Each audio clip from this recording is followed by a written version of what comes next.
Washington House and Senate Republicans faced a new round of uncertainty on Thursday about the fate of their $1.5 trillion tax bill, with the possible defection of a Republican senator, Marco Rubio of Florida, amid continuing questions about how the bill will be paid for and how much of the benefits will flow to low and middle-income people versus corporations. Republicans, who reached agreement Wednesday on a merged version of the House and Senate tax plans, expect to unveil the final bill on Friday and vote on the legislation early next week so that it can be sent to President Trump before Christmas. But those plans were thrown into some disarray on Thursday when Mr. Rubio said that he would vote no on the bill unless it included a greater expansion of the child tax credit, which he and another Republican senator, Mike Lee of Utah, have been pushing for to benefit lower-income individuals. I think my requests have been pretty reasonable and consistent and direct,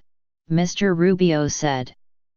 A spokesman for Mr. Lee said he was undecided on the bill. Mr. Rubio and Mr. Lee have been pressing Republican leaders to bolster the child tax credit to make it more generous for low-income families. That change would further drive up the cost of the tax bill, which can add no more than $1.5 trillion to federal deficits over a decade if the bill is to pass without Democrat support. In a tweet on Thursday afternoon, Mr. Rubio needled Republican leadership, saying, "Tax negotiators didn't have much trouble finding a way to lower the top tax bracket and to have the corporate tax cut take effect a year early." Republican negotiators responsible for merging the two bills have made a host of changes to assuage the concerns of businesses and some fellow lawmakers.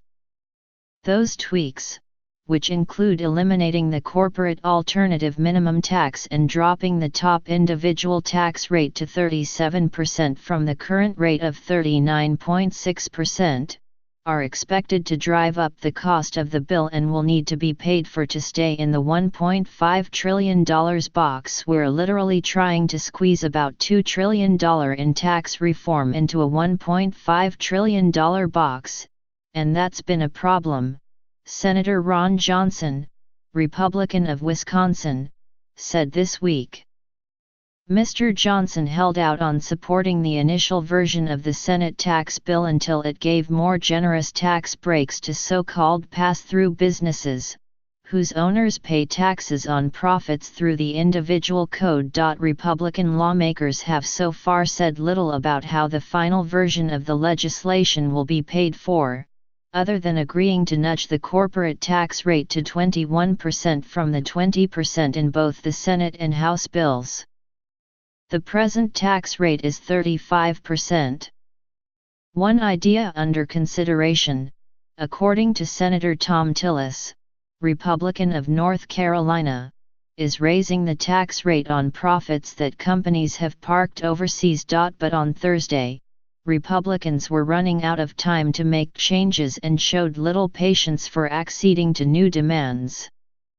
Representative Kevin Brady, Republican of Texas and the chairman of the Ways and Means Committee, cast doubt on further altering the child tax credit. "We're at 11:59 on the clock and really the pens ought to be down," he said on CNN. Senator Rob Portman, Republican of Ohio and a member of the House Senate committee that negotiated the final tax bill, said the Senate had already battled the House to preserve the Senate's more generous version of the child tax credit, which doubled to $2,000, with $1,100 of that amount refundable and able to be claimed by families who face no federal income tax liability. "We've already won," Mr. Portman said.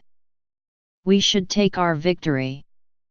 At the White House, Mr. Trump predicted that Mr. Rubio would be there on the tax bill, and the White House press secretary, Sarah Huckabee Sanders, pledged to keep working with the senator until we get the job done. But she, too, highlighted the expansion of the child tax credit that had already been passed in the Senate's tax bill, Even if it fell short of what Mr. Rubio wanted to see in the final version, we think he should be very excited about the progress we've made on that front," she said. The last-minute demand by Mr. Rubio demonstrates the leverage individual Republican senators have in the final moments of the tax debate. With a narrow 52-48 majority, Republicans can afford to lose only 2 of their members if they are to pass the bill along party lines. One Republican senator, Bob Corker of Tennessee, voted against the Senate tax bill. Other concerns are also looming, including the health of 2 Republican senators, John McCain of Arizona and Thad Cochran of Mississippi. Mr. McCain's office said on Wednesday that he was receiving treatment at Walter Reed National Military Medical Center for normal side effects of his ongoing cancer therapy.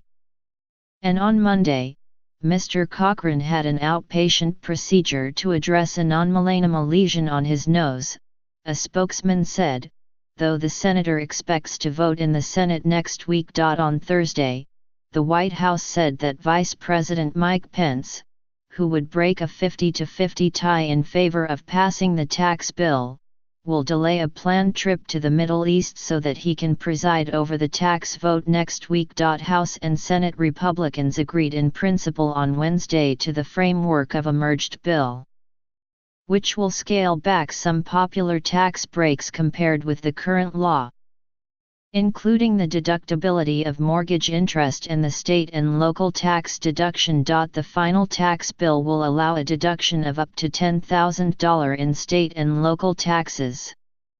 But instead of limiting that deduction to only property taxes, as the House and Senate bills would have done, the $10,000 amount can be made up of property taxes as well as either income taxes or sales taxes.